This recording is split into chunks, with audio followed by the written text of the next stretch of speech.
Tara, samahan mo ako magluto nitong masarap at sweet na chicken estofado recipe. Papakita ko po sa inyo kung ano-ano mga ingredients at kung paano ito lutuin.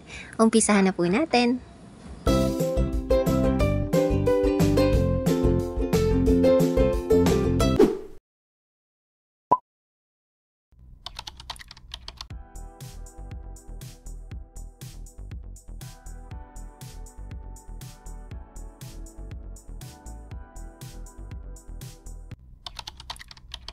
Buksan ang kalan at iset ito sa medium fire. Maglagay po tayo ng katamtamang dami ng cooking oil.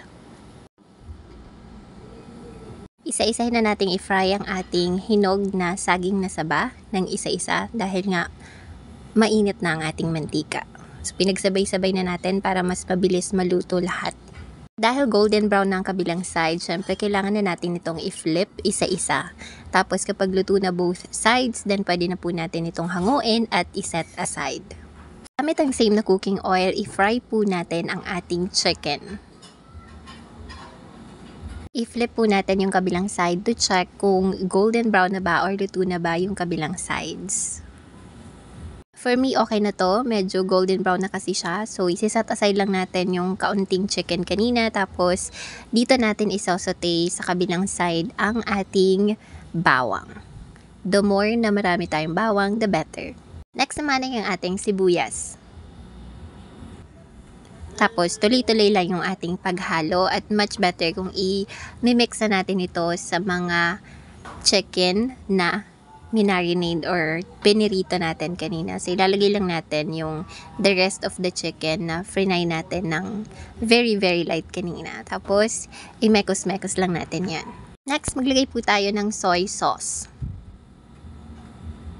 Tapos, haluin din po ito nating mabuti. Para naman syempre, pantay-pantay yung lasa. Syempre, hindi mawawala ang ating black pepper.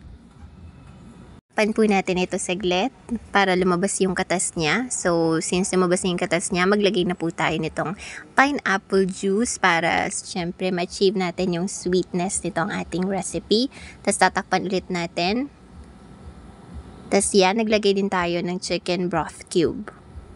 Ulit natin ito para tuluyang maluto ang chicken at at the same time, bumaba naman yung tubig niya, 'di ba? So para mas ma-achieve natin yung sweetness, maglalagay pa tayo ng brown sugar. Tapos at this point, pwede na natin itong i-taste test.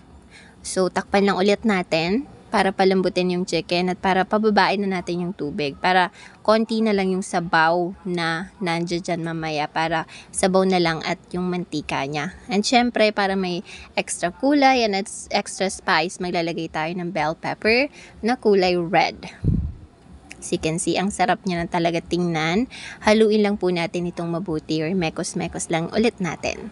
Takpan po ulit natin ito saglit para maluto yung additional ingredient na nilagay natin kanina. At syempre, pakuluan na rin natin siya ulit para lutong-luto talaga siya at malambot na malambot itong ating chicken.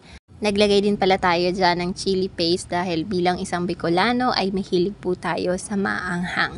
Pero kung hindi ka mahilig sa maanghang, then just skip this part, okay? Tapos haluin lang natin maigi para pantay-pantay yung chilliness or spiciness nitong ating recipe. And last but not the least, ilalagay na natin ang ating hinog ng saging na saba na frinay kanina as toppings. So yan, perfect na perfect. Ang sarap-sarap niya ng tingnan. Mapapa-unli-rice ka talaga. And I myself, natikman ko talaga to personally.